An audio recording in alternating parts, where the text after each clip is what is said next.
친정아버지 위암 수술날, 저는 가게 셔터 2개를 모두 내리고 병원으로 갔습니다. 수술실 앞 대기실, 낯선 사람들이 지켜보는 가운데 휴대폰이 요란하게 울렸습니다. 야, 너 지금 제정신이야? 가게 문을 왜 닫아? 어머니, 오늘 아버지 수술이라고 미리 말씀드렸잖아요. 그래서 네가 옆에 있다고 암이 났냐? 대목인 거 몰라. 지금은 그런 말씀하실 때가 아니잖아요. 말대꾸야? 당장 문 열라고. 했어 안 했어? 옆에 있던 남편마저 전화를 가로채더니 낮게 다그쳤습니다. 엄마, 내가 알아듣게 잘 말할게. 진정하고 일 보셔. 남편은 한숨을 내쉬더니 저에게 말했습니다. 엄마 저러시는 거 알잖아. 잠깐이라도 가서 열어드려. 대기실 사람들이 하나둘 저를 돌아보았습니다. 저는 아무 대꾸도 못한 채 고개를 숙였습니다. 손끝이 떨렸고 눈물이 뚝뚝 떨어졌습니다. 그 순간 또 다른 번호로 전화가 걸려오고 있었습니다. 그 전화로 인해 우리에게 어떤 일이 펼쳐지게 될지 아무도 알지 못했죠.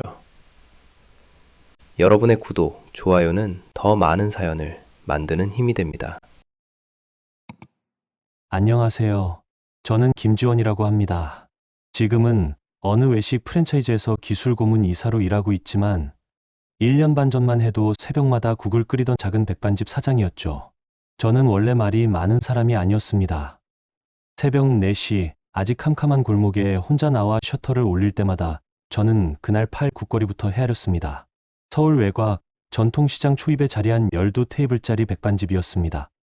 간판에는 제 이름을 따서 지원네 하루밥상이라고 적어두었지만 처음 몇 달은 손님보다 파리가 더 많았습니다.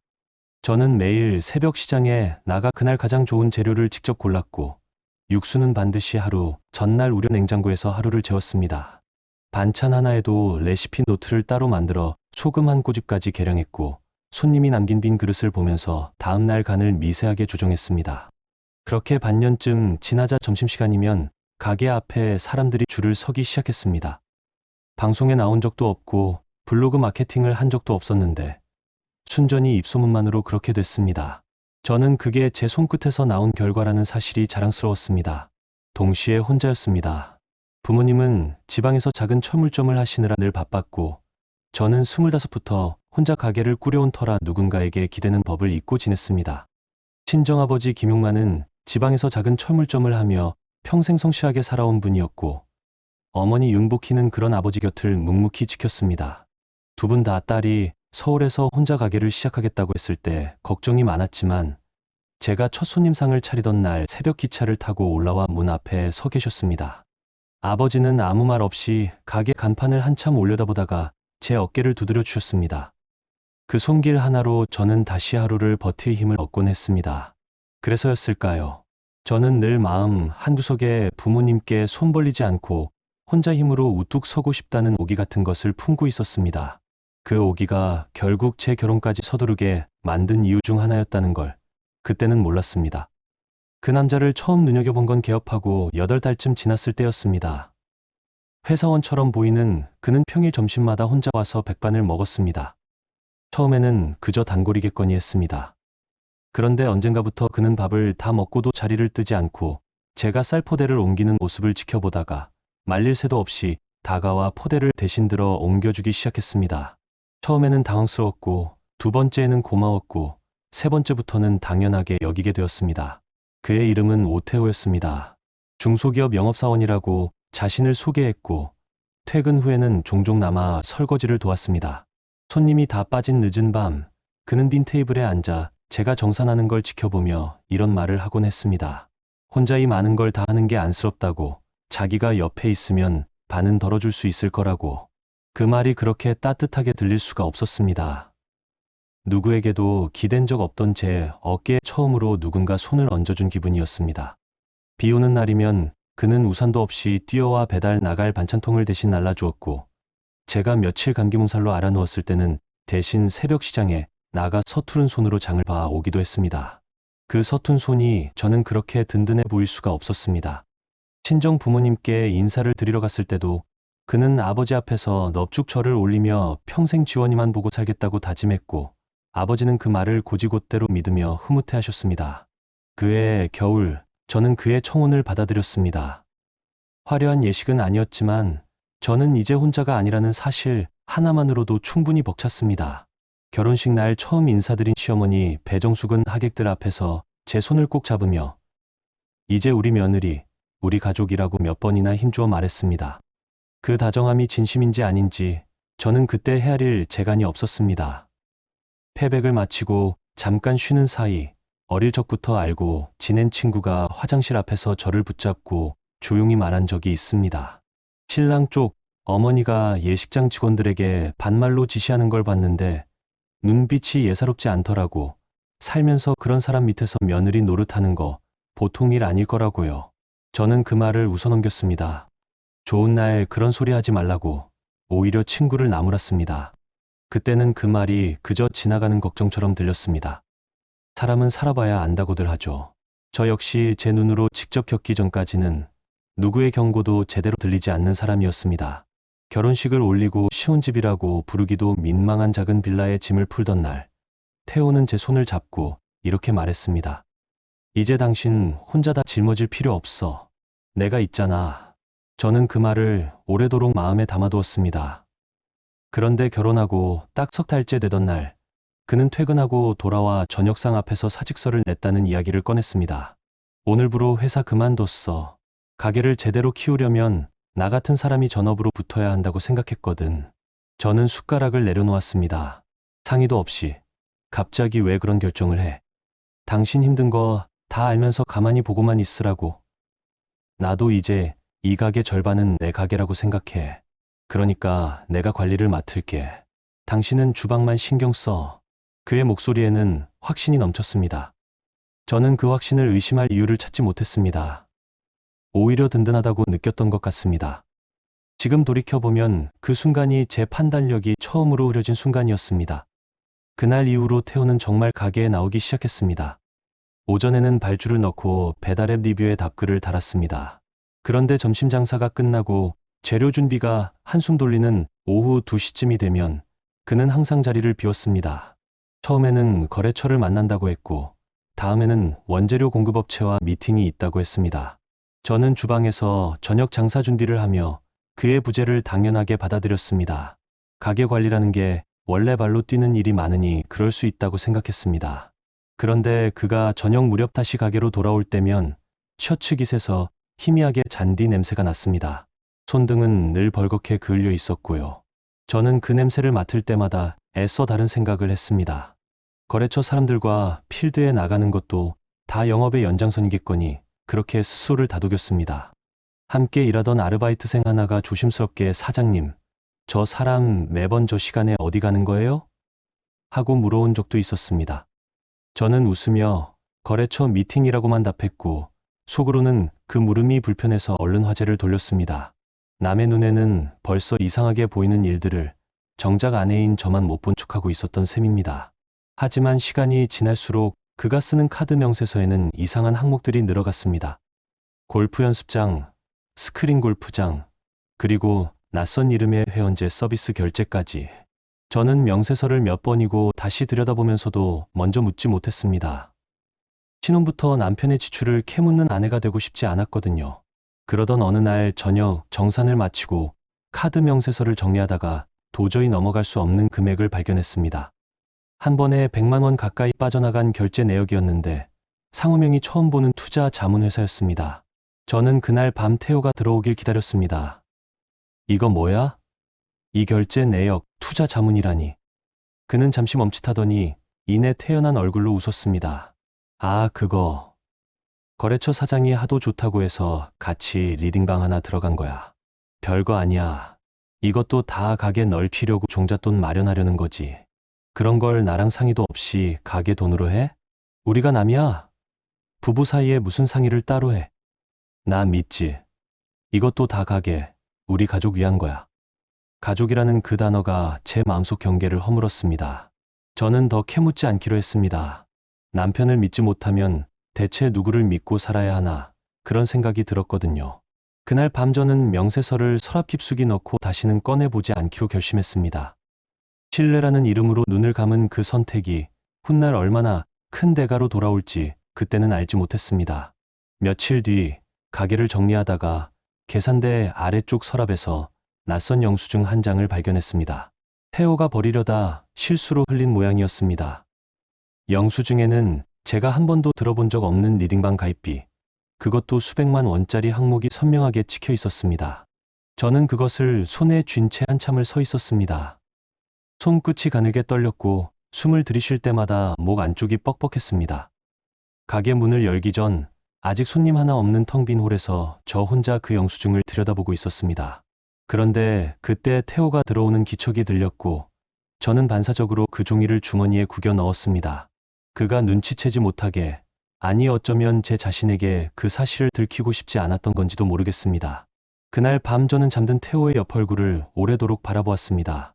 처음 그가 쌀포대를 대신 들어주던 순간, 처음 제 손을 잡아주던 순간을 떠올리면서도 동시에 골프장 냄새와 낯선 영수증을 떠올렸습니다. 두 개의 얼굴이 자꾸만 겹쳐 보였습니다. 저는 그중 어느 쪽이 진짜인지 확인할 용기가 없어서 그냥 눈을 감아버렸습니다. 봄바람이 유난히 따스했던 그해 저는 제 결혼 생활에 이미 금이 가고 있다는 사실을 어렴풋이 느끼면서도 애써 외면하고 있었습니다. 손님들 앞에서는 여전히 웃으며 국을 펐고 줄 서는 가게의 사장답게 밝은 얼굴을 유지했습니다. 하지만 혼자 남는 새벽이면 서랍 속 영수증이 자꾸만 눈에 밟혔습니다. 그리고 그 외면의 대가는 생각보다 훨씬 빨리, 그것도 제가 가장 상상하지 못했던 방식으로 제 앞에 모습을 드러내게 됩니다. 그해 봄이 끝나갈 무렵 본점 앞으로 늘어선 줄은 점점 더 길어졌습니다. 대기 명단에 이름을 적고 30분씩 기다리는 손님들이 생겨나자 시어머니 배정숙이의 하루가 멀다 하고 전화를 걸어오기 시작했습니다.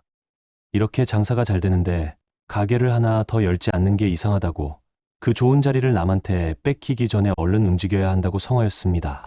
저는 그때만 해도 그 제안이 그저 며느리를 향한 응원인 줄로만 알았습니다. 하지만 그 성화 뒤에 어떤 계산이 숨어 있었는지 저는 채 몇 달도 지나지 않아 뼈저리게 알게 됩니다. 그해 여름은 유난히 무더웠습니다. 본점의 대기 줄이 길어질수록 시어머니의 전화는 잦아졌고 결국 저는 두 번째 가게를 열기로 결심했습니다. 본점에서 두 정거장 떨어진 자리에 마침 적당한 상가가 나왔고 저는 밤마다 메뉴, 구성과 동선을 새로 짰습니다. 12테이블이던 본점보다 조금 더 넓은 공간이었지만 손님을 맞는 기본 원칙은 그대로 가져가기로 했습니다. 보증금과 시설비는 제 예금과 결혼 전부터 모아둔 적금, 그리고 친정 부모님이 마련해 주신 결혼자금 일부를 더해 마련했습니다. 임대차 계약서, 사업자 등록증, 그리고 제가 개발한 조리법과 상호에 대한 상표권까지 모두 제 명의로 정리해 두었습니다. 그때는 그저 사업을 체계적으로 관리하려는 습관이었을 뿐, 훗날 그 서류 한 장 한 장이 저를 지켜줄 방패가 되리라고는 생각도 못했습니다. 개업 전날 밤, 저는 텅 빈 홀에 앉아 새로 맞춘 테이블과 의자를 하나하나 손으로 쓸어보았습니다. 본점을 시작할 때보다 오히려 더 떨렸습니다. 그때는 잃을 게 없었지만 이번에는 지켜야 할 게 있었으니까요. 개업 당일 아침, 화환이 주저어 들어오는 걸 보며 아버지 욕 많은 전화로 우리 지원이 이제 사장 소리 2번 듣는구나 하며 목소리를 떨었습니다. 그 말이 그해 여름 제가 들은 말 중 가장 따뜻한 말이었습니다. 2호점 오픈 준비가 한창이던 어느 날 시어머니 배정숙이 예고도 없이 매장에 찾아왔습니다. 손에는 어디서 맞췄는지 모를 명함 뭉치가 들려 있었습니다. 내가 이번에 2호점 현장 대표를 맡기로 했다. 명함도 새로 팠어. 저는 명함을 받아들고 눈을 의심했습니다. 지원내 하루밥상 2호점 현장 대표 배정숙이라는 글자가 선명하게 박혀 있었습니다. 어머니, 저랑 상의도 없이 이런 걸 왜 만드세요? 저희는 그냥 가족이 도와주는 거지 어머니가 대표를 맡으시는 게 아니잖아요. 내가 태호 엄마인데 그 정도도 못해. 어차피 집안 가게인데 명함 하나 가지고 유난 떨긴. 정숙은 그렇게 말하며 명함을 직원들에게 나눠주기 시작했습니다. 저는 더 말리지 못했습니다. 큰 싸움을 만들고 싶지 않다는 마음과 그래도 시어머니인데 체면을 세워드려야 한다는 생각이 동시에 들었기 때문입니다. 그날부터 정숙은 매일 아침 가게에 나와 직원들에게 반말로 지시를 내리기 시작했습니다. 식자재 발주부터 서빙 동선까지 자기 방식대로 뜯어고쳤고 마음에 들지 않으면 직원들이 보는 앞에서 언성을 높였습니다. 친척들이 찾아오면 계산도 하지 않고 반찬과 국을 몇 그릇씩 퍼주었고 그 비용은 고스란히 매출 손실로 남았습니다. 한 번은 손님이 많은 점심시간에 서빙 직원이 반찬을 조금 늦게 내갔다는 이유로 정숙이 홀 한가운데서 그 직원의 팔을 잡아 끌며 소리를 지른 적이 있었습니다. 다른 손님들이 수저를 든 채로 그 광경을 지켜보았고 그 직원은 앞치마를 풀어 바닥에 내려놓은 채 그대로 뒷문으로 나가버렸습니다. 저는 뒤늦게 달려가 사과했지만 그 직원은 뒤도 돌아보지 않았습니다.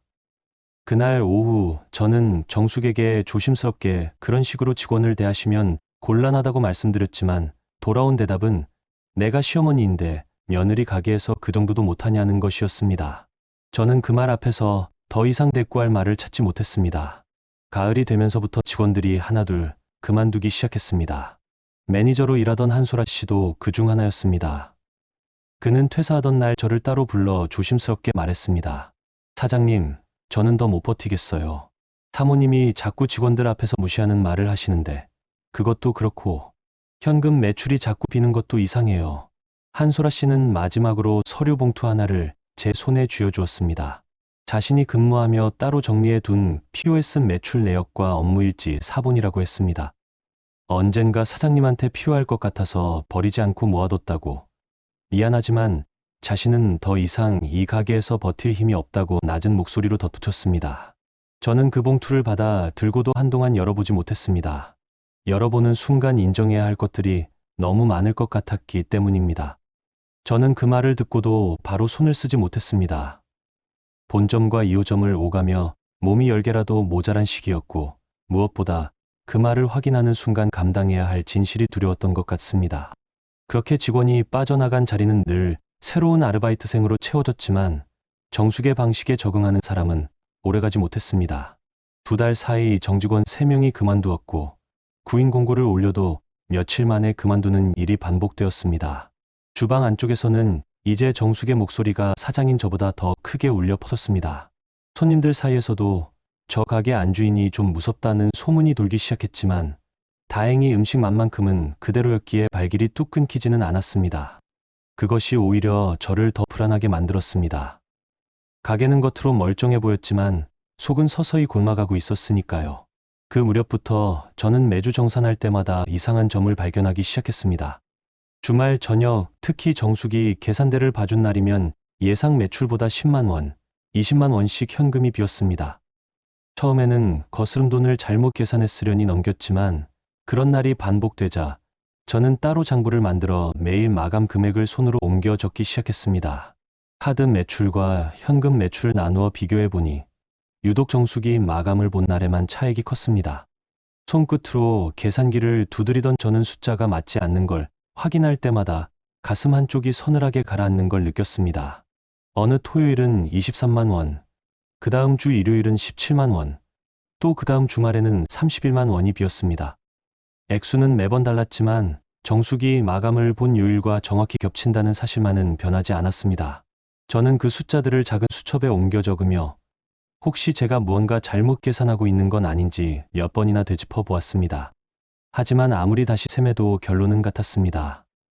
그 무렵 저는 우연히 정숙의 다른 얼굴을 마주한 적이 있습니다. 마감 정산을 위해 예고 없이 2호점에 들렀던 밤이었는데 사무실 안쪽에서 정숙이 휴대폰 화면을 들여다보며 혼잣말을 중얼거리고 있었습니다.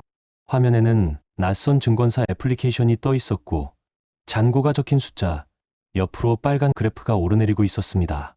정숙은 그 숫자를 손가락으로 짚어가며 이 돈이면 이제 아쉬운 소리 안 하고 살 수 있다고, 젊어서 고생한 걸 이제라도 보상받아야 한다고 나지막이 되뇌었습니다. 저는 문 앞에 선 채 그 모습을 지켜보다가 조용히 발걸음을 돌렸습니다. 그날 밤 제가 본 것이 무엇을 의미하는지 그때는 정확히 알지 못했습니다. 다만 시어머니에게 이 가게가 그저 아들 내외를 돕는 자리가 아니라 무언가를 채우기 위한 도구로 변해가고 있다는 것만은 어렴풋이 느껴졌습니다.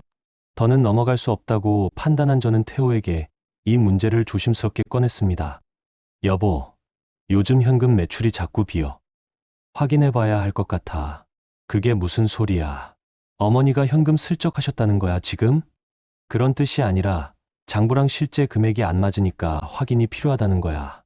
우리 엄마가 몇 푼 가져갔다고 그걸 지금 나한테 따지듯이 말하는 거야? 가족끼리 그 정도도 이해 못해. 엄마가 남이야? 가족이니까 더 확실하게 정리해야 하는 거 아니야? 이러다 직원들 신뢰도 다 잃어. 됐어. 그만해. 엄마 힘든 거 몰라서 그래? 자꾸 이런 식으로 어머니 몰아세우면 나도 가만 안 있어. 태호는 대화를 끝까지 듣지도 않고 자리를 박차고 나갔습니다. 저는 그날 밤 혼자 매장에 남아 정산장부를 다시 펼쳤습니다. 남편이 제 편이 아니라 어머니 편에 선다는 사실을 확인한 순간 뭔가 뜨거운 것이 목구멍까지 차올랐다가 이내 차갑게 식어 내려가는 걸 느꼈습니다. 처음 결혼했을 때 그가 제 어깨에 손을 얹어주던 온기와 지금 등을 돌리고 나가버린 그 뒷모습이 같은 사람의 것이라는 게 믿기지 않았습니다. 저는 더 이상 감정적으로 대응하지 않기로 했습니다. 대신 조용히 방법을 바꾸기로 했습니다. 그날부터 저는 매일의 정산 내역과 CCTV 녹화 일지를 따로 복사해 개인 클라우드에 저장해 두기 시작했습니다. 누구에게도 말하지 않은 채로요. 남편에게 인정받지 못한 의심이라면 스스로 증거로 남겨두는 수밖에 없다고 생각했습니다. 그리고 몇 주가 지난 어느 늦은 밤, 마감을 마친 정숙이 혼자 남아 POS 화면을 만지는 모습이 눈에 들어왔습니다. 저는 마침 두고 온 물건을 가지러 다시 매장에 들어가려던 참이었는데 유리문 너머로 정숙이 이미 결제된 현금 주문 몇 건을 하나씩 취소 처리하는 손길을 보고 걸음을 멈췄습니다. 정숙은 그 화면이 본사 서버에 실시간으로 기록된다는 사실을, 그리고 취소 내역까지 전부 별도로 저장된다는 사실을 전혀 모르고 있었습니다.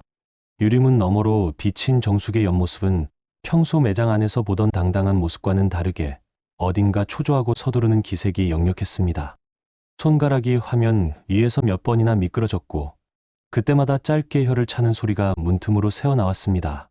저는 그 자리에서 아무 말도 하지 않고 조용히 발길을 돌렸습니다.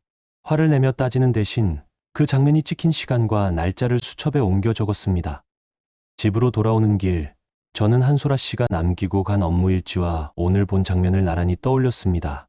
낱개로 흩어져 있던 조각들이 어렴풋하게 하나의 그림으로 맞춰지는 기분이었습니다. 언젠가 이 기록들이 제게 필요한 순간이 올 거라는 예감이 들었기 때문입니다. 그 예감이 얼마나 빨리, 그리고 얼마나 결정적으로 현실이 될지는 그때의 저도 알지 못했습니다. 두 가게는 여전히 겉으로 북적였지만 저는 그 화려한 겉모습 뒤에서 무엇이 조금씩 무너져가고 있는지 이제 똑똑히 보고 있었습니다. 그리고 그 늦여름이 저물어갈 무렵 저는 제 인생에서 가장 감당하기 힘든 소식과 마주하게 됩니다. 늦가을로 접어들 무렵부터 친정아버지 용마는 부쩍 식사를 힘들어 하셨습니다. 명절에 내려갔을 때 어머니 윤복희가 조용히 귀띔해 주었습니다. 요즘 들어 밤몇 술만 뜨고 수저를 놓으신다고 체한 것 같다고 하시는데 벌써 두어 달째라고요. 저는 그 말을 듣고도 대수롭지 않게 넘겼습니다. 연세도 있으시고 스트레스 때문이겠거니 생각했습니다. 하지만 며칠 뒤 아버지가 결국 동네 병원 대신 큰 병원으로 검사를 받으러 가셨다는 연락을 받았고 저는 그 길로 가게 일을 미뤄두고 병원으로 달려갔습니다. 검사 결과를 듣던 날 담당 의사는 이내시경 사진을 모니터에 띄워두고 담담한 어조로 설명을 이어갔습니다.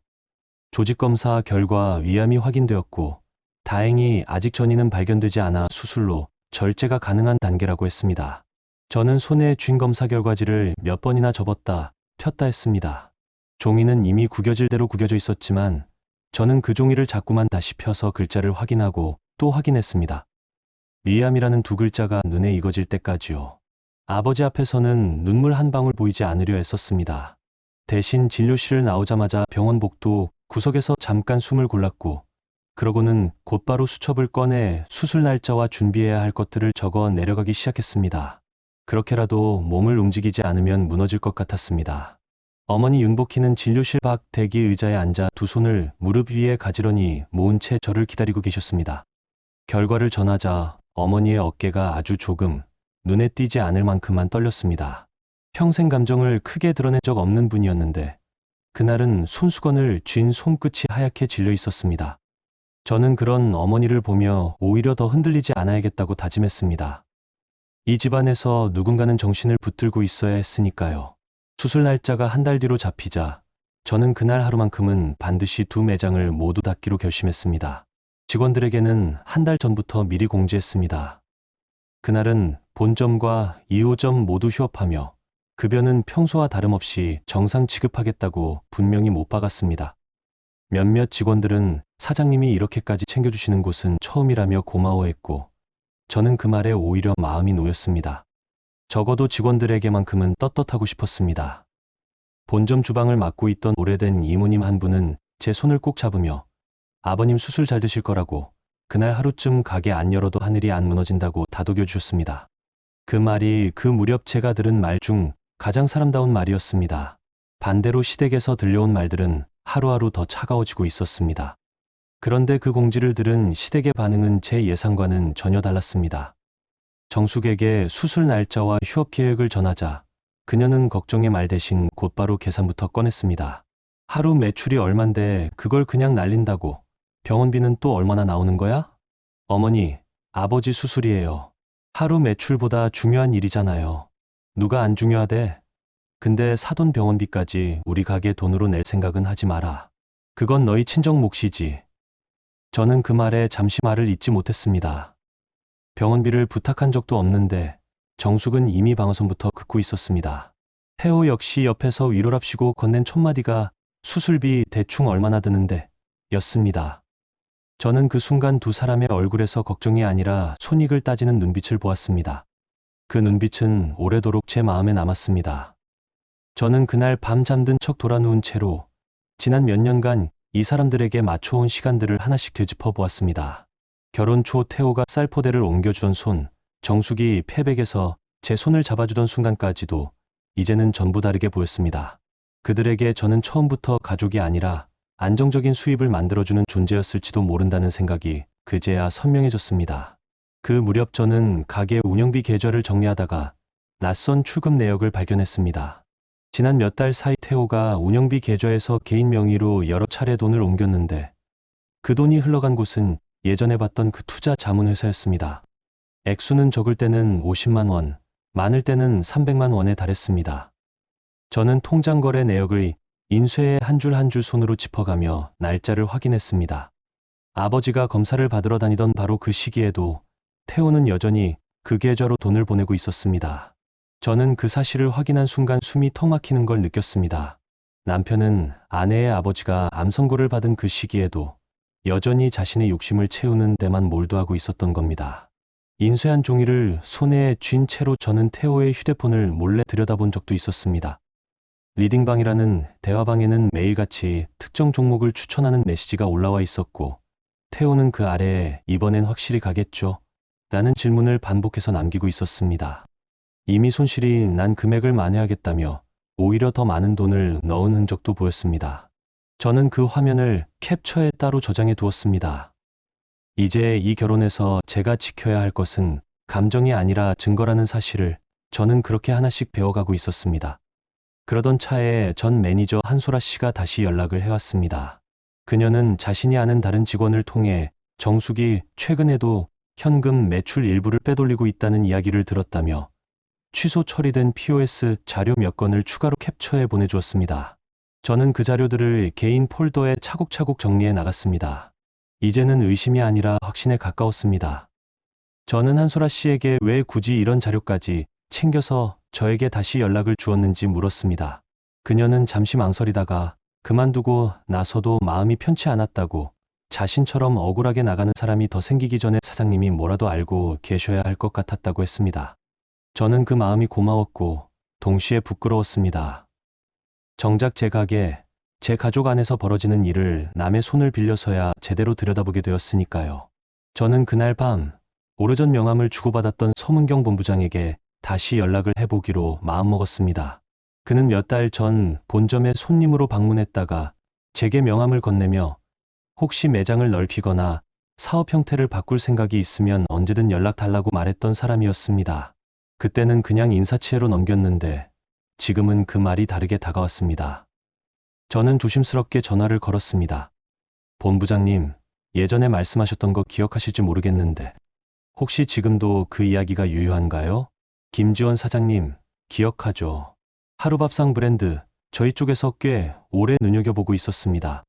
제가 지금 개인적으로 사정이 좀 있어서요. 조용히 비공개로 실사부터 진행해 볼 수 있을까요? 물론입니다. 저희도 신중하게 접근하는 편이라 오히려 좋습니다. 일정은 사장님 편한 대로 맞추겠습니다. 저는 전화를 끊고 나서도 한참을 그 자리에 서 있었습니다. 아직 아무것도 결정한 건 아니었지만 처음으로 이 결혼과 이 가게를 다른 눈으로 바라보기 시작한 순간이었습니다. 그날 이후 서문경 본부장은 실무진을 통해 매장 재무자료와 임대차 조건, 상표권 현황을 조용히 검토하기 시작했습니다.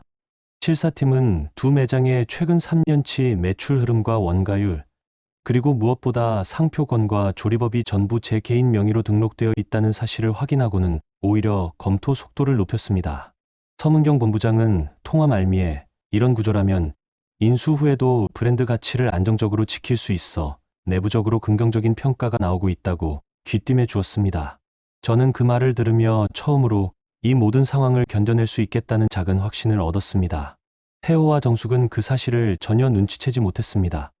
수술을 앞둔 어느 저녁 병실에 딸린 보호자 의자에 앉아있던 아버지가 문득 저를 불렀습니다. 링거줄을 매단 손으로 제 손을 가만히 잡으시더니 하고 싶은 말이 있는 듯 입을 달싹였습니다. 지원아, 아빠가 예전에 태호한테 돈 이야기를 들은 적이 있는데 말이다. 저는 순간 심장이 내려앉는 기분이었습니다. 무슨 돈이요, 아버지? 아버지는 잠시 저를 바라보다가 지친 제 얼굴을 살피고는 이내 고개를 저으며 말끝을 흐리셨습니다. 아니다. 지금은 아니다. 네가 이렇게 힘든데 그 얘기까지 얹을 수는 없지. 나중에 이야기하자. 저는 더 캐묻지 못했습니다. 아버지의 눈빛에는 뭔가를 숨기려는 사람의 조심스러움과 딸을 더 지치게 하고 싶지 않다는 미안함이 동시에 담겨 있었습니다. 사실 아버지는 예전에 태호가 투자금 명목으로 수천만 원을 빌려달라고 넌지시 운을 뗀 적이 있다는 사실을 그때까지 저에게 숨기고 계셨습니다. 사위 체면을 생각해서 그리고 딸의 결혼 생활의 흠집을 내고 싶지 않아서 삼켜온 말이었습니다. 그 말은 결국 그날 병실에서도 끝내 나오지 못한 채 아버지의 가슴속에 다시 묻혔습니다. 아버지는 대신 화제를 돌려 어릴 적 제가 처음 국을 끓여내왔던 날 이야기를 꺼내셨습니다. 간이하도 새서 온 식구가 물을 몇 잔씩 마셨는데도 맛있다고 거짓말을 했었다고, 그 어린애가 이렇게 커서 줄 서는 가게 사장이 됐다고 웃으셨습니다. 저는 그 웃음 뒤에 감춰진 아버지의 걱정을 읽으면서도 애써 함께 웃어드렸습니다. 병실 안에서만큼은 서로에게 짐이 되고 싶지 않은 두 사람이 그렇게 마주 앉아 있었습니다. 병실 창밖으로 해가 저물어가는 걸 바라보며 저는 제 안에서 무언가가 조용히 그러나 분명하게 방향을 바꾸고 있다는 걸 느꼈습니다. 이제 더는 참고 넘어가는 며느리로, 의심을 접어두는 아내로 살 수 없다는 걸 알았습니다. 수술 날짜는 이제 채 열흘도 남지 않았고 저는 그 하루를 어떻게 맞이할지 머릿속으로 몇 번이고 그려보기 시작했습니다. 수술 당일 아침은 유난히 공기가 차가웠습니다. 저는 예정대로 새벽같이 나가 본점과 2호점 셔터를 차례로 내렸습니다. 손잡이를 잠그는 손끝이 시렸지만 마음만은 이상하리만치 담담했습니다.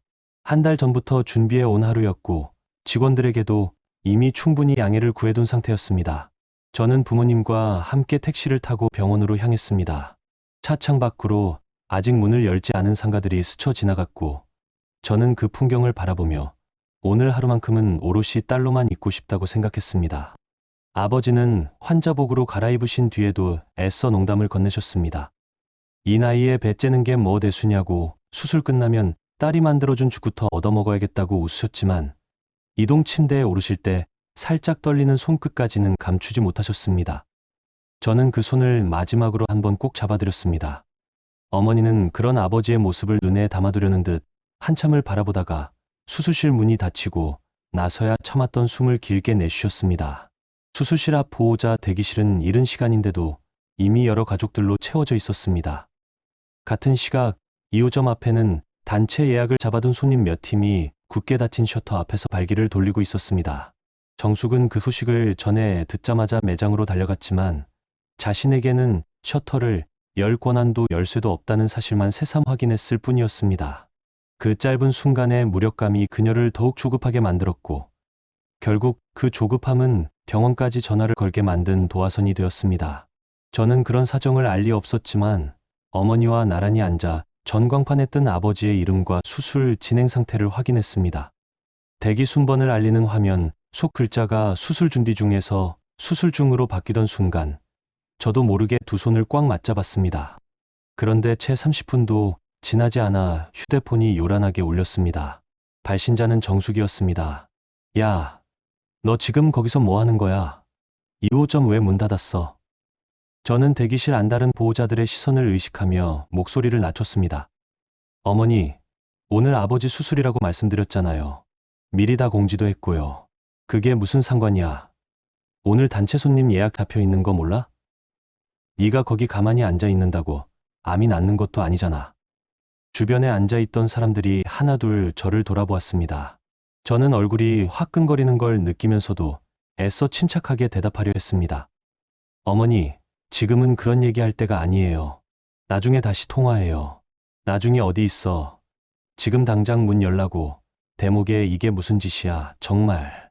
정숙은 제 말은 듣지도 않고 일방적으로 소리를 높이다 전화를 끊었습니다. 저는 휴대폰을 쥔 손을 무릎 위에 내려놓았습니다. 손이 가늘게 떨리고 있었습니다. 그 순간 옆에 있던 어머니가 제 손을 가만히 덮어주셨지만 그 손길로도 다 가려지지 않는 수치심이 얼굴 전체로 번져갔습니다. 대기실에 앉아있던 낯선 사람들의 시선이 아직도 제 등 뒤에 머물러 있는 것 같았습니다. 저는 고개를 숙인 채 한참을 그대로 앉아 있었습니다. 지난 몇 년간 정숙에게 들어온 무례한 말들이 머릿속을 스쳐 지나갔지만 오늘처럼 많은 사람들 앞에서 그것도 아버지 수술 중에 이런 소리를 듣게 될 줄은 몰랐습니다. 이상하게도 그 순간부터 슬픔보다 서늘한 침착함이 먼저 찾아왔습니다. 마치 오랫동안 미뤄왔던 결정을 이제는 더 미룰 수 없다는 사실을 몸이 먼저 알아차린 것 같았습니다. 10분쯤 지났을까 이번에는 태호에게서 전화가 왔습니다. 저는 잠시 망설이다가 통화 버튼을 눌렀습니다. 여보, 어머니 많이 속상해하셔. 수술이야 의사들이 알아서 하는 거고 당신 거기 있어봐야 딱히 할 일도 없잖아. 2호점만이라도 가서 문 좀 열어드리면 안 될까? 저는 순간 귀를 의심했습니다. 지금 나더러 수술 끝나기 전에 가게로 돌아가라는 거야? 어머니 혼자 얼마나 힘드시겠어. 잠깐이면 되잖아. 당신이 그렇게 못하면 나라도 대신 갈까 생각 중이야. 태호야, 지금 우리 아버지 수술 중이야. 당신은 지금 나한테 그 말을 하는 게 맞다고 생각해? 나도 마음 안 좋아. 근데 현실적으로 생각을 해야지. 어머니 성격 알잖아. 오늘 못 열면 두고두고 이 소리 들을 텐데. 저는 더 이상 아무 말도 하지 않았습니다. 통화를 끊고 나서 저는 한참 동안 전광판만 바라보았습니다. 놀랍게도 눈물은 나지 않았습니다. 대신 마음속에서 무언가 아주 단단한 것이 마지막으로 툭 하고 끊어지는 소리가 들리는 것 같았습니다. 지난 몇 년간 애써 붙잡고 있던 마지막 끈이었습니다. 결혼 초 태호가 건네던 다정한 말들, 함께 미래를 그리자던 약속들이 머릿속을 스쳐 지나갔지만 이상하게도 이제는 그 어떤 말도 마음에 와닿지 않았습니다. 그는 아내의 아버지가 수술대 위에 있는 그 순간에도 자신의 체면과 어머니의 기분을 먼저 헤아리는 사람이었습니다. 저는 그 사실을 확인한 것만으로도 충분했습니다. 더 이상 설명을 듣거나 이해를 구할 필요가 없었습니다. 바로 그때 낯선 번호로 전화가 걸려왔습니다. 서문경 본부장이었습니다. 김지원 사장님, 실사 결과가 잘 나왔습니다. 저희 쪽에서 제안드린 조건 그대로 진행하고 싶은데 사장님 의사만 확인되면 오늘이라도 전자계약을 진행할 수 있습니다. 저는 잠시 눈을 감았다가 떴습니다. 그러고는 낮지만 분명한 목소리로 대답했습니다. 조건 그대로 진행해 주세요. 지금 바로 부탁드립니다. 확인했습니다. 계약서와 계약금 입금 절차 바로 안내해 드리겠습니다. 전화를 끄는 저는 휴대폰 화면에 뜬 전자계약 안내 메시지를 물끄러미 내려다보았습니다. 손끝으로 서명란을 눌러 제 이름 석자를 적어 넣는 순간에도 손은 떨리지 않았습니다. 오히려 그 어느 때보다 또렷했습니다. 오랫동안 흔들리던 저울이 마침내 한쪽으로 완전히 기운 듯한 기분이었습니다. 이상하게도 그 순간 가장 먼저 떠오른 건 서러움이 아니라 새벽마다 혼자 국을 끓이던 25의 저였습니다. 그때는 아무도 없어서 다 혼자 짊어졌고 지금은 짊어질 사람이 있는 줄 알았는데 결국 다시 혼자 결정을 내려야 했습니다. 다른 점이 있다면 이번에 저는 그때보다 훨씬 단단해져 있다는 사실이었습니다. 계약금이 입금되었다는 문자가 도착하자 저는 그 화면을 잠시 들여다보다가 조용히 휴대폰을 무릎 위에 내려놓았습니다. 서명을 마친 뒤 저는 권예린 변호사에게도 짧은 메시지를 보냈습니다. 이혼 소장을 접수해달라는 내용이었습니다. 답장은 곧바로 왔습니다. 준비는 이미 되어 있었다고, 지원 씨가 말씀만 하면 언제든 진행할 수 있다고요. 저는 그 메시지를 확인하고 휴대폰을 가방에 집어넣었습니다. 이제 정말로 돌이킬 수 없는 문 하나를 열어버린 셈이었습니다. 수술실 앞 전광판에는 여전히 아버지의 이름 옆으로 수술 중이라는 붉은 글자가 켜져 있었습니다. 저는 그 불빛을 올려다보며 처음으로 눈물을 흘렸습니다. 가게를 넘긴 슬픔도, 결혼이 끝난 슬픔도 아니었습니다. 그것은 오랫동안 참아온 감정이 마침내 제자리를 찾은 것 같은 이상하리만치 홀가분한 눈물이었습니다. 어머니는 그런 저를 말없이 끌어안아 주셨습니다.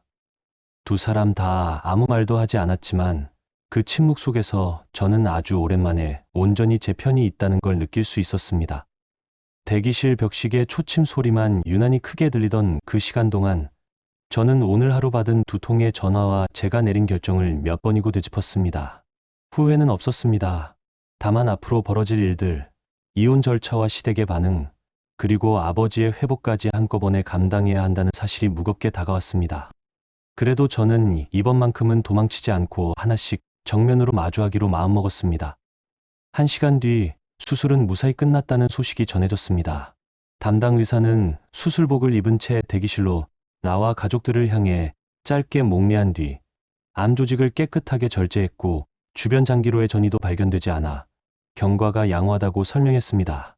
회복 기간 동안 식이 조절과 정기검진이 필요하다는 당부도 덧붙였습니다. 저는 그 말을 듣는 순간 다리에 힘이 풀려 잠시 의자에 주저앉았습니다.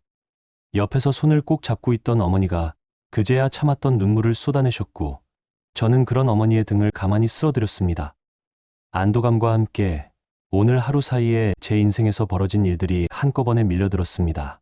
저는 회복실로 옮겨질 아버지를 기다리며 이제 이 소식을 어떻게 전해야 할지, 그리고 앞으로 벌어질 일들을 어떻게 감당해야 할지 천천히 마음을 정리하기 시작했습니다. 셔터를 내린 2개의 가게는 이미 제 것이 아니었고 반지 낀 손가락에 여전히 남아있는 결혼반지도 이제 곧 그 의미를 잃게 될 터였습니다. 회복실에서 나온 아버지는 아직 마취가 덜 풀린 얼굴로도 저를 알아보고 손을 내미셨습니다. 저는 그 손을 잡으며 오늘 하루 사이 벌어진 일들을 아직은 말씀드릴 수 없다고 생각했습니다. 지금은 그저 무사히 수술을 마쳤다는 사실 하나만으로도 충분했습니다. 창밖으로는 어느새 해가 완전히 저물어 있었고 병실 안에는 조용한 안도와 함께 제가 감당해야 할 새로운 시작이 나란히 자리 잡고 있었습니다. 수술 다음 날 아침, 정숙은 평소와 다름없이 2호점으로 향했습니다. 전날 소란을 피운 일 따위는 이미 잊은 사람처럼 태연한 걸음이었습니다. 그런데 늘 쓰던 출입 비밀번호를 눌러도 문은 열리지 않았습니다. 몇 번을 다시 눌러도 마찬가지였습니다. 정숙은 처음에는 기계 고장이려니 생각하고 유리문을 손바닥으로 두드렸습니다. 그런데 안쪽에서 낯선 사람들이 분주히 움직이는 모습이 보였습니다. 정장을 갖추어 입은 사람들이 주방 설비와 홀집기를 하나하나 사진으로 찍고 서류에 무언가를 적어 내려가고 있었습니다. 정숙은 유리문을 다시 두드리며 소리쳤지만 안에 있던 직원 하나가 다가와 정중하게 문을 열어주면서도 낯선 표정으로 그녀를 맞이했습니다. 그날 새벽 저는 병원 로비 안쪽에서 마지막으로 서문경 본부장과 통화하며 인수 일정과 절차를 재확인했었습니다. 본사 법무팀은 밤사이 등기부등본과 상표권 등록증 사본을 다시 한번 대조했고 계약서에 명시된 모든 조건이 문제없이 이행 가능하다는 걸 확인한 뒤에야 실무팀을 매장으로 보냈습니다. 저는 그 절차가 진행되는 동안 병실을 떠날 수 없었기에 매장 열쇠와 비밀번호 변경 권한을 서면으로 위임해 두었습니다. 한소라 씨에게도 짧게 소식을 전했는데 그녀는 믿기지 않는다는 등 몇 번이나 정말이냐고 되물으면서도 마지막에는 사장님 그동안 정말 고생 많으셨다고 이제야 발 뻗고 주무시겠다며 축하 인사를 건넸습니다. 그 사람들은 서문경 본부장이 이끄는 프랜차이즈 본사의 인수 실무팀이었습니다. 이미 전날 밤 전자계약과 계약금 입금이 완료된 상태였고 본사는 계약 다음 날 바로 자산 확인과 인수 절차에 착수했습니다. 서문경 본부장은 정숙에게 명함을 건네며 상황을 차분히 설명했습니다. 안녕하세요. 어제부로 이 매장은 저희 본사가 김지원 사장님으로부터 정식으로 양수받았습니다. 임대차 계약과 시설, 상표 사용권 모두 이전 절차가 마무리된 상태입니다. 정숙은 그 말을 듣고도 처음에는 이해하지 못한 얼굴이었습니다. 무슨 소리야? 내가 이 가게 현장 대표야. 내 허락도 없이 무슨 계약을 했다는 거야? 죄송하지만 이 매장의 임대차 계약자, 사업자 등록 명의자, 그리고 상표권자는 모두 김지원 사장님 한 분입니다. 현장 대표라는 직함은 내부적으로 사용하신 명함일 뿐 법적으로 소유권이나 결정권을 증명하는 자료는 아닙니다. 서문경 본부장은 한 걸음 더 나아가 이번 인수검토 과정에서 두 매장의 최근 매출 흐름과 현금 관리 방식도 함께 확인했다는 사실을 담담히 덧붙였습니다.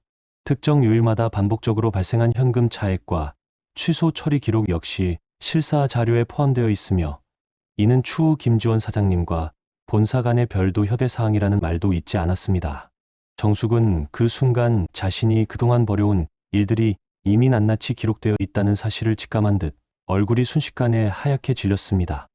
그녀는 몇 년간 자신이 이 가게의 진짜 주인이라 믿어왔던 모든 근거가 사실은 종이 한 장의 명함에 불과했다는 사실을 그 자리에서 처음으로 실감하는 듯했습니다. 뒤늦게 도착한 태호 역시 서류를 넘겨받아 훑어보고는 말을 잇지 못했습니다. 임대차 보증금의 출처, 시설 자금의 흐름, 상표 등록일까지 모든 서류에는 오직 지원의 이름만 적혀 있었습니다. 그가 지난 몇 년간 아내의 가게를 자신의 것이라 여기며 큰소리쳐온 시간들이 종이 몇 장 앞에서 무력하게 무너지고 있었습니다. 실무팀 직원 한 명이 재고 목록과 주방 설비 감가 내역을 태블릿으로 훑어 내려가는 동안 정숙은 자신이 매일 앉던 계산대 의자 옆에 우두커니 서 있었습니다. 그 의자마저 이제는 자신의 것이 아니라는 사실이 그녀에게는 가게를 잃었다는 사실보다 더 크게 다가오는 듯했습니다. 태호는 계약서 말미에 적힌 계약금 액수를 몇 번이고 다시 읽으며 그 돈이 고스란히 지원개인 계좌로 입금되었다는 문구 앞에서 낮게 신음했습니다. 정숙과 태호는 그 길로 곧장 병원으로 향했습니다.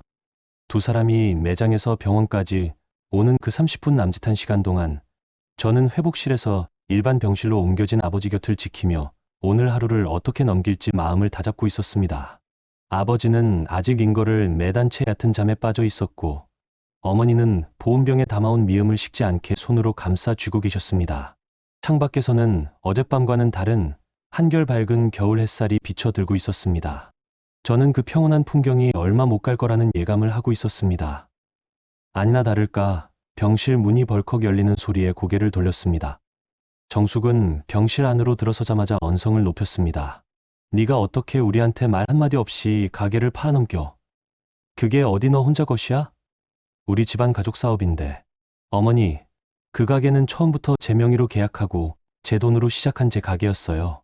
어머니가 현장 대표라는 명함을 쓰신 건 맞지만 그게 소유권을 의미하는 건 아니었잖아요. 뭐가 어쩌고 어째? 내가 그동안 얼마나 애써서 그 가게 키웠는데. 이제 와서 남처럼 말을 해. 주변 병상에 있던 다른 환자와 보호자들이 하나둘 커튼 사이로 시선을 던졌습니다. 정숙은 아랑곳하지 않고 제 팔을 붙잡으려 했고 저는 반사적으로 몸을 뒤로 물렸습니다. 그 순간 조용히 지켜만 보시던 어머니 윤복희가 처음으로 정숙 앞을 막아섰습니다. 그만하세요, 사돈. 여기는 환자들 쉬는 병실입니다. 하실 말씀 있으면 나가서 하세요. 정숙은 그 말에도 아랑곳하지 않고 더 큰 소리를 냈습니다. 평생 며느리에게 눌려 산 적 없다고 자부해온 그녀였기에 자신을 막아서는 사돈의 모습이 더 큰 자극이 된 듯했습니다. 그녀는 급기야 윤복희의 어깨를 밀치했고 그 순간 옆 병상의 보호자가 다급히 간호사 호출벨을 눌렀습니다. 곧이어 소란을 듣고 달려온 병원 보안요원이 병실 안으로 들어섰습니다. 저는 그제야 자리에서 일어나 정숙과 태호를 똑바로 바라보며 말했습니다. 여기는 아버지가 수술 받으신 병원입니다.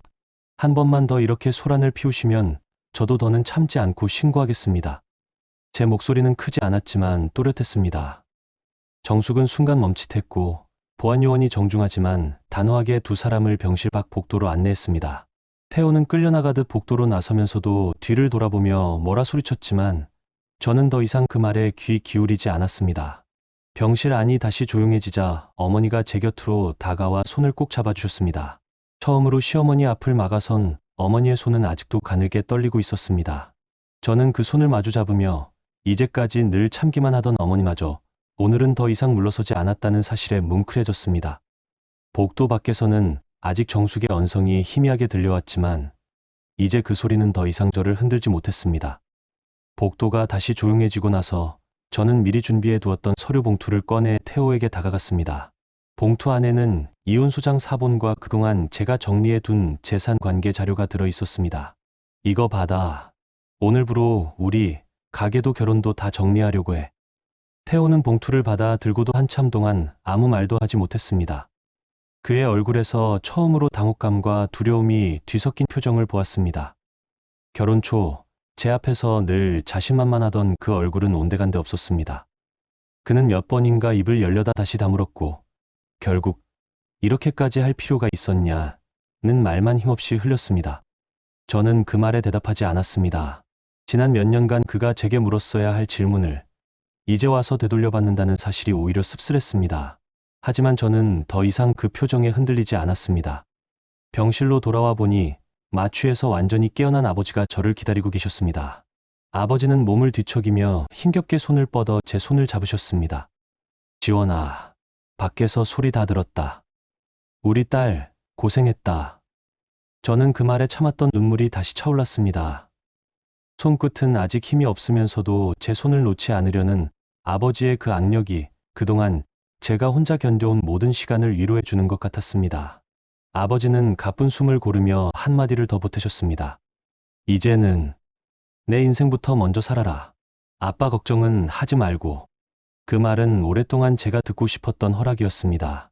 가족을 위해, 남편을 위해, 시댁을 위해 늘 제 몫을 뒤로 미뤄왔던 시간들이 그 한마디로 비로소 정리되는 기분이었습니다.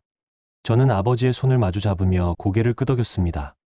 어머니는 그런 두 사람을 바라보다가 조용히 눈시울을 훔치셨습니다. 셋이서 아무 말 없이 그렇게 손을 맞잡고 있던 그 짧은 시간이 지난 몇 년 어느 때보다 평온하게 느껴졌습니다. 창밖으로는 아침보다 한층 밝아진 햇살이 병실 안으로 비쳐들고 있었고 저는 그 빛을 등지고 앉아 이제부터 제가 걸어야 할 길을 천천히 그려보기 시작했습니다. 가게도 결혼도 내려놓았지만 이상하게 마음은 그 어느 때보다 가벼웠습니다. 다만 이 홀가분함이 오래가지 않으리라는 것도 저는 어렴풋이 알고 있었습니다. 정숙과 태호가 이대로 순순히 물러설 사람들이 아니었으니까요.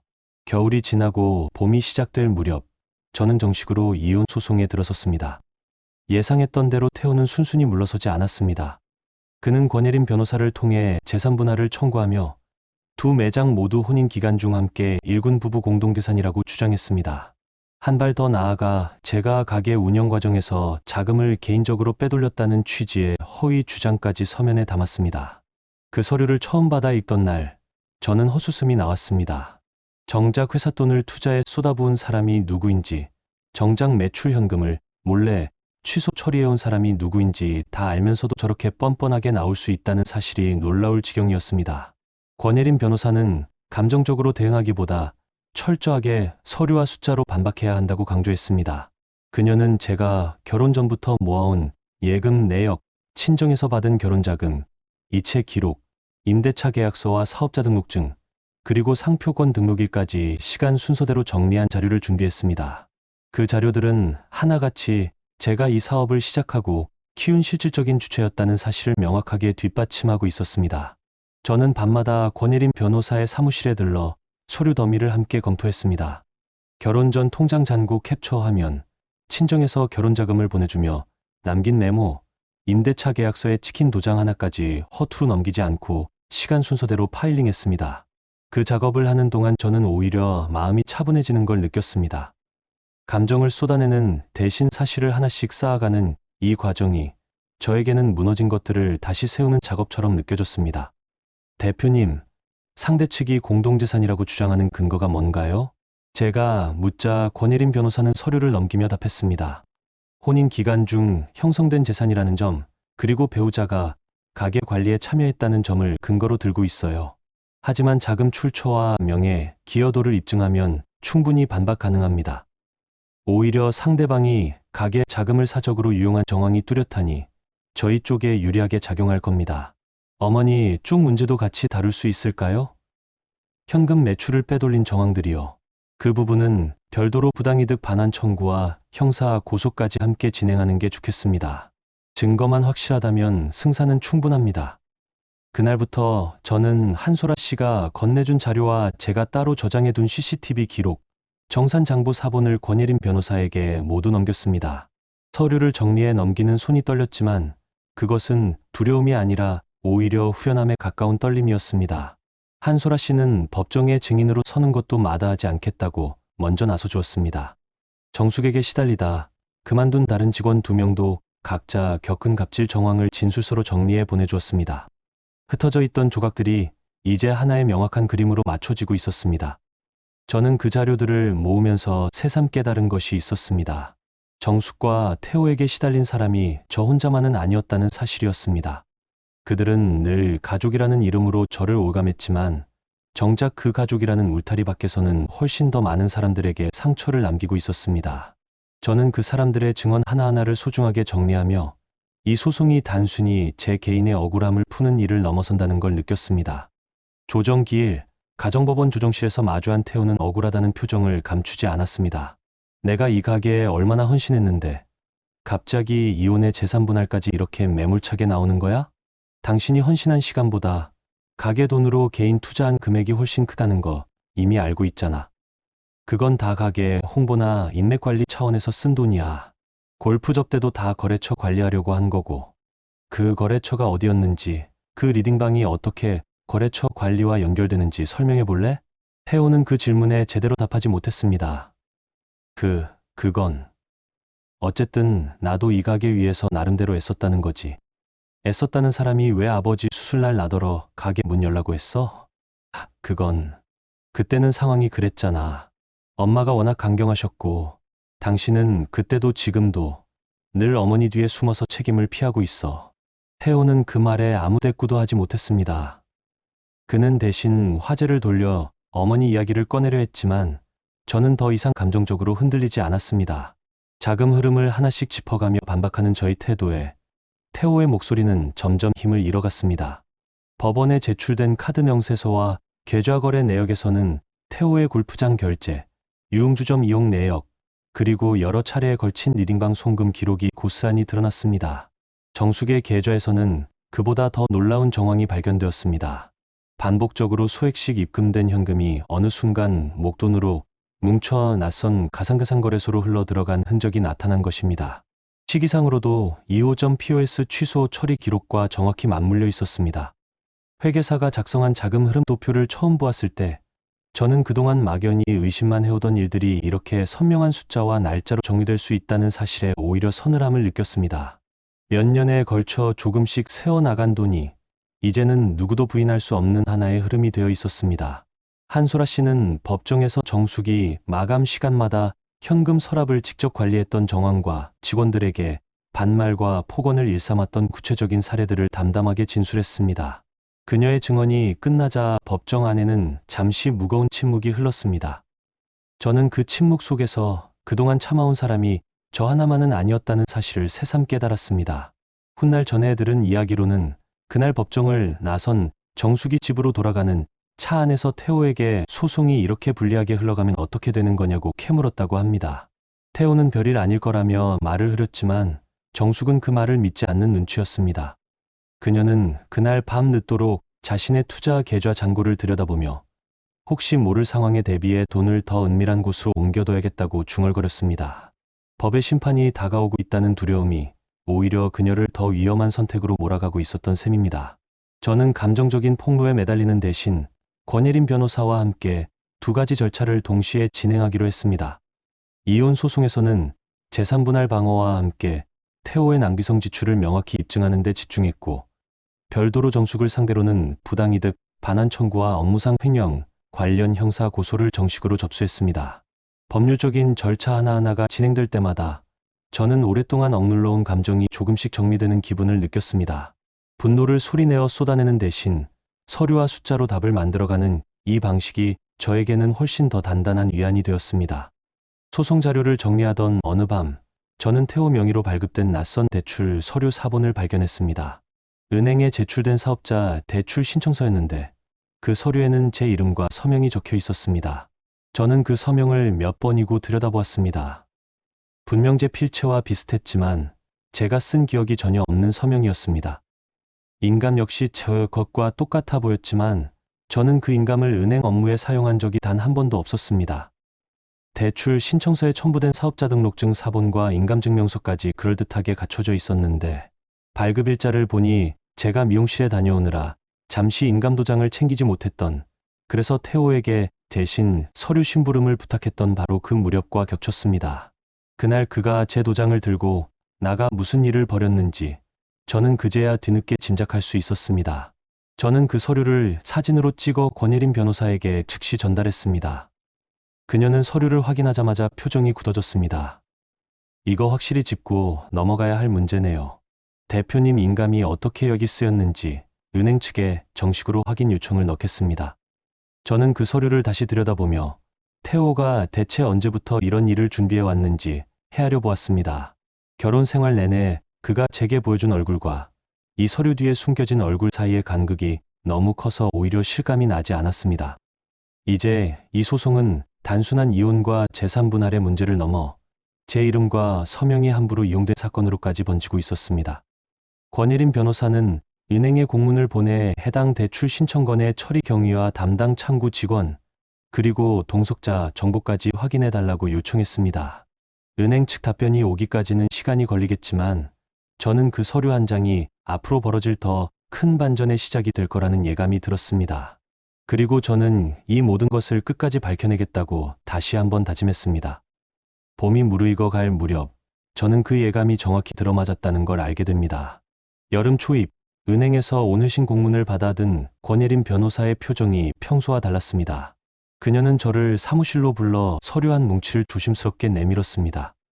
사무실 창밖으로는 초여름 햇살이 쏟아지고 있었지만 서류를 받아든 제 손끝은 오히려 서늘하게 식어갔습니다.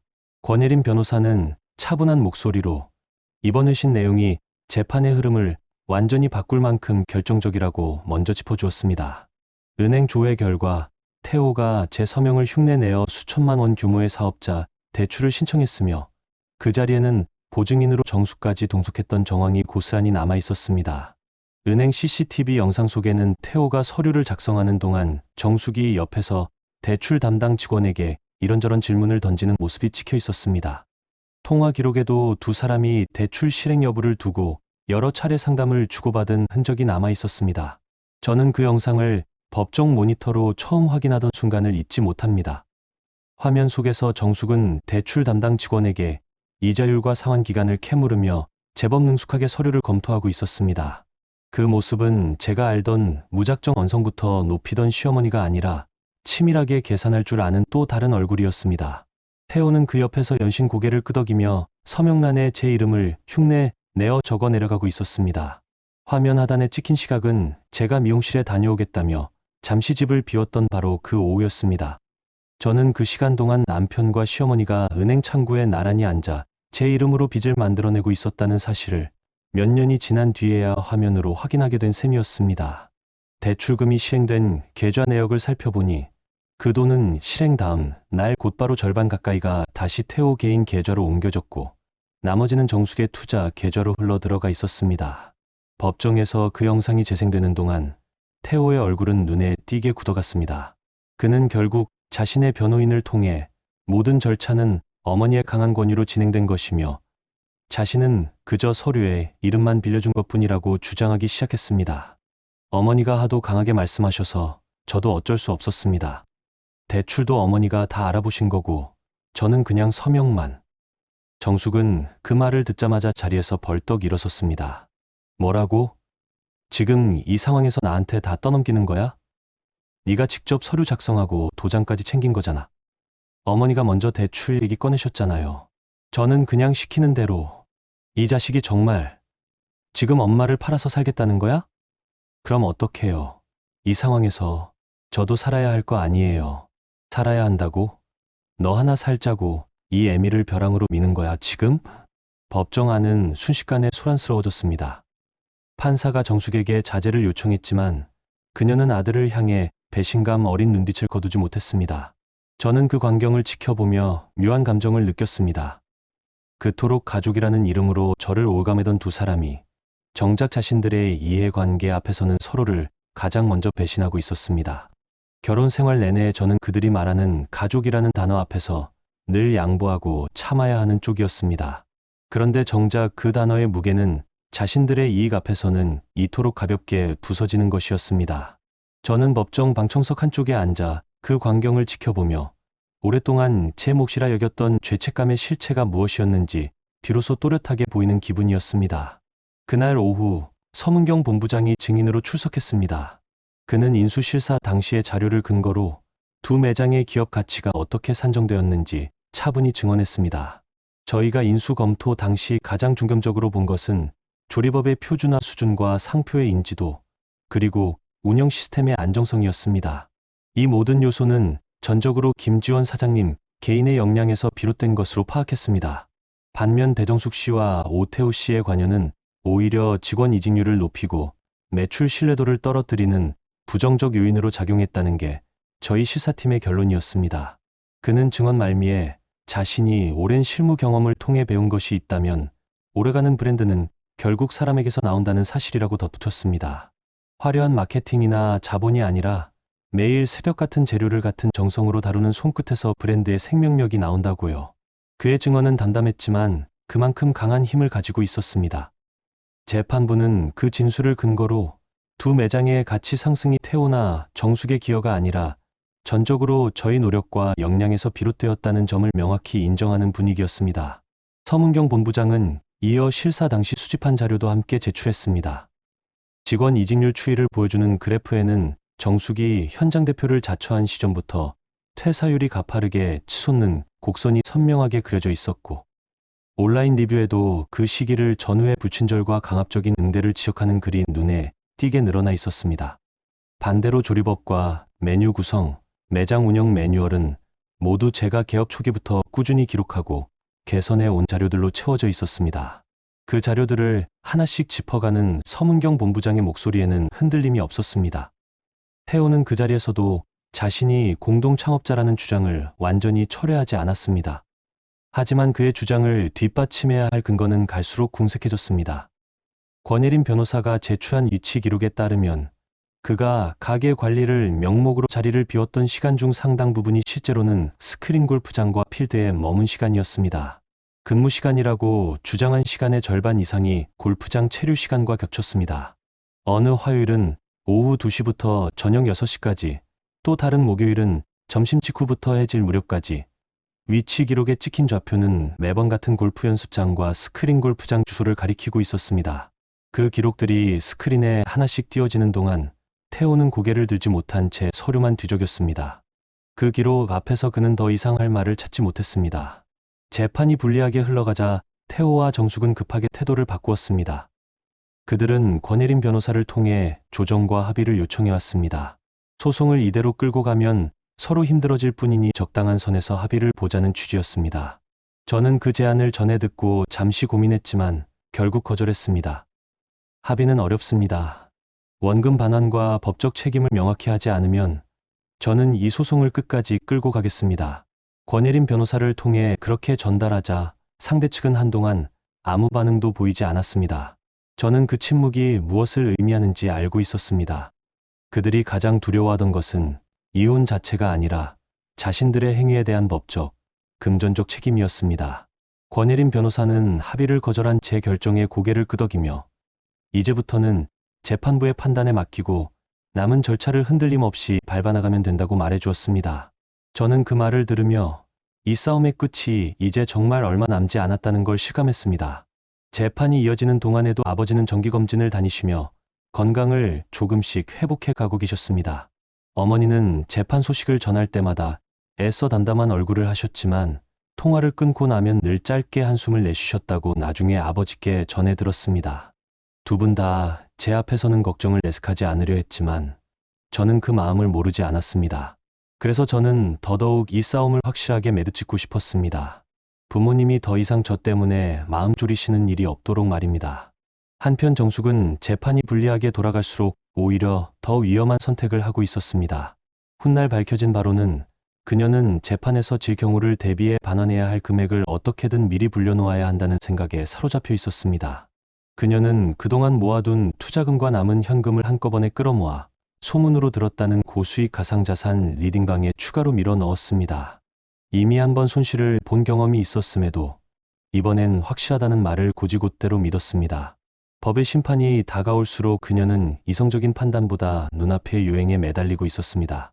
태호 역시 이 무렵 어머니 몰래 자신의 명의로 또 다른 소액 대출을 알아보고 있었습니다. 그는 재판에서 지더라도 당장 손에 쥔 현금이 있어야 한다는 생각에 이번에는 정숙에게조차 알리지 않고 혼자 움직였습니다. 한때는 서로에게 유일한 편이었던 모자가 이제는 각자 살기를 찾아 등을 돌리고 있었던 셈입니다. 저는 그 사실을 훨씬 나중에야 전해 듣게 되지만 그 선택들이야말로 그들 스스로 만든 몰락의 마지막 단추였다는 걸 그때는 알지 못했습니다. 재판은 이제 선고만을 남겨두고 있었고 저는 그 결과가 어떻게 나오든 담담히 받아들일 준비를 하고 있었습니다. 그해 가을 마침내 선고 기일이 잡혔습니다. 법정에 들어서던 날 아침 저는 오랜만에 새벽같이 일어나 예전 습관대로 국을 끓였습니다. 이제는 더 이상 팔기 위한 국이 아니라 저와 부모님이 함께 먹을 국이었습니다. 그 소박한 아침 식사가 그날따라 유난히 마음을 단단하게 다잡아 주었습니다. 상을 물리며 어머니는 별다른 말 없이 제 손을 한번 꼭 쥐어주셨고 아버지는 넥타이를 매만지는 저를 향해 괜찮을 거라고 이미 진실은 다 드러났으니 두려울 것 없다고 다독여 주셨습니다. 법원으로 향하는 길, 창밖으로 스치는 가로수들이 유난히 선명하게 눈에 들어왔습니다. 지난 1년 반 동안의 시간이 마치 주마등처럼 머릿속을 스쳐 지나갔습니다. 재판부는 두 매장의 사업 기여도를 산정하며 저희 지분을 압도적으로 인정했습니다. 임대차 보증금과 시설투자금의 출처, 상표권 등록 시점, 조리법 개발 과정까지 모두 제 개인의 자금과 노력에서 비롯되었다는 점을 명확히 했습니다.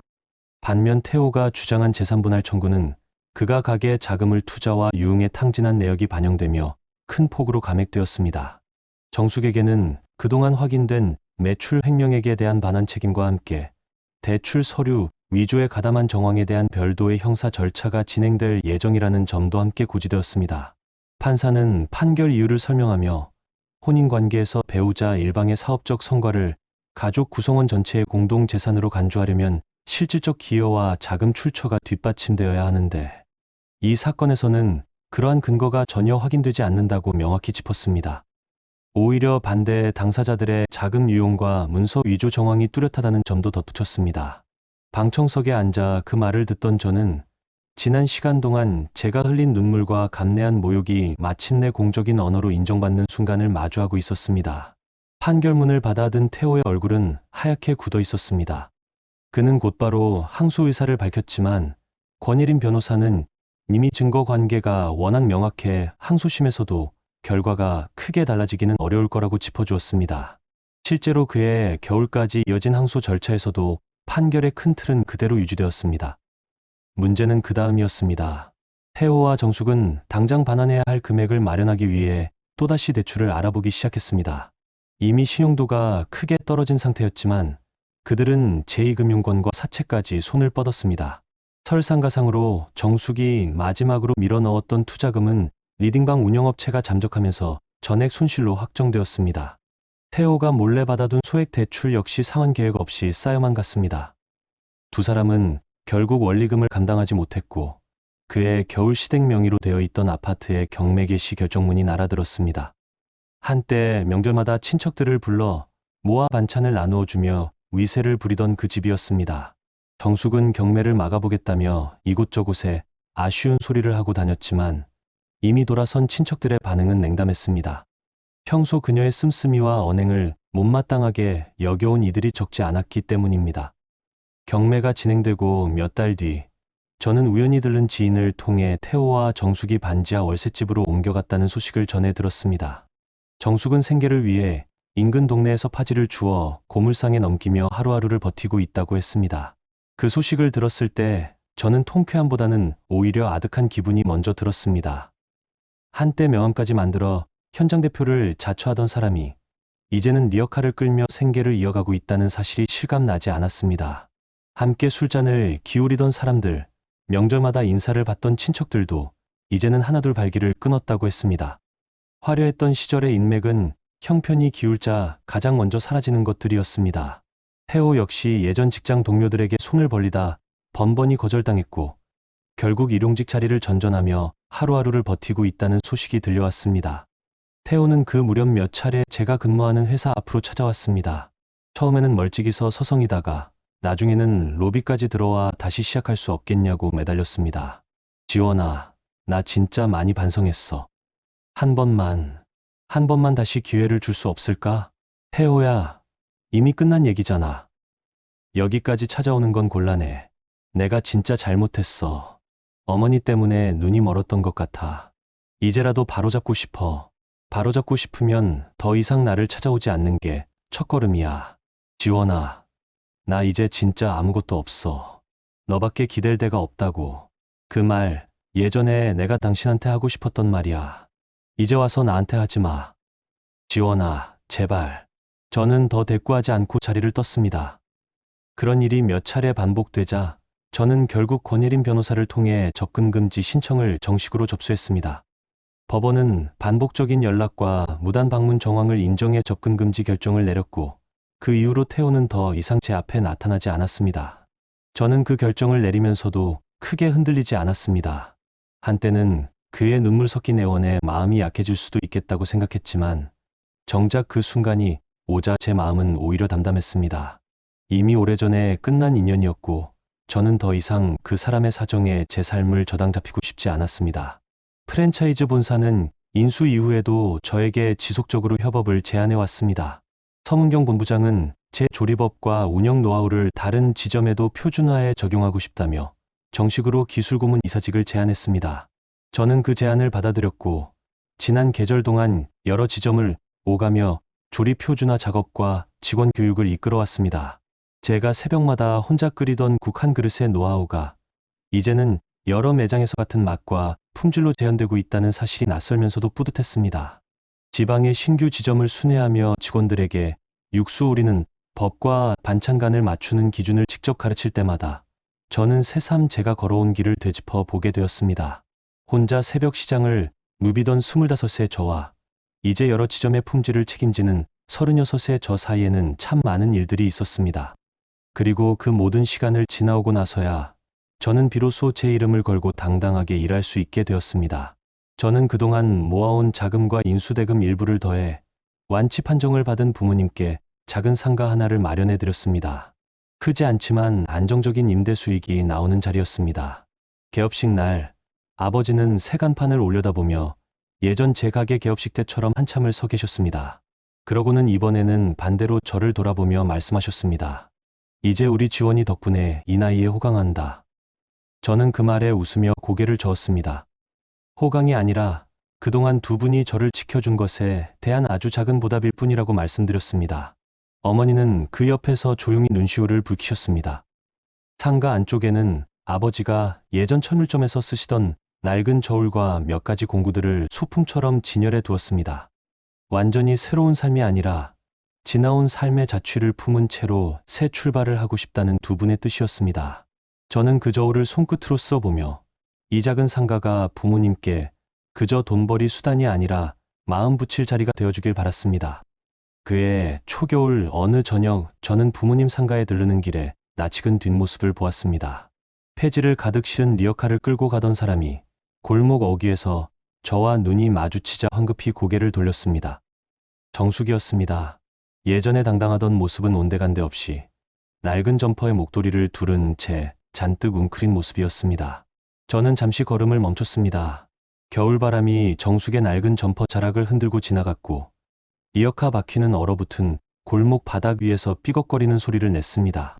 몇 마디쯤 쏘아붙일 수도 있었고 그동안 쌓인 말을 쏟아낼 수도 있었습니다. 한때 저를 도둑 취급하며 몰아세우던 그 입에서 이제 와 무슨 말이 나올지 궁금하지 않다면 거짓말이었습니다. 하지만 저는 그러지 않았습니다. 대신 조용히 몸을 돌려 부모님이 기다리고 계신 불 밝은 상가 쪽으로 걸음을 옮겼습니다. 돌아보지 않고 걸어가는 제 뒤로 정숙이 끌던 리어카 바퀴 소리가 점점 멀어져 갔습니다. 저는 그 소리를 뒤로하고 상가 문을 열었습니다. 안에서는 아버지와 어머니가 따뜻한 얼굴로 저를 맞아주셨습니다. 밥솥에서 갓 지은 밥 냄새가 풍겨왔고 어머니는 국그릇을 앞에 놓아주며 오늘 하루도 고생 많았다고 웃어주셨습니다. 그 평범하고 따뜻한 저녁 풍경이야말로 제가 그 모든 시간을 버텨내며 마침내 되찾은 진짜 제 삶이었습니다. 화려한 복수도 통쾌한 응징의 말 한마디도 없었지만 저는 그것으로 충분했습니다. 가장 조용한 방식으로 저는 제 몫의 복수를 완성한 셈이었습니다.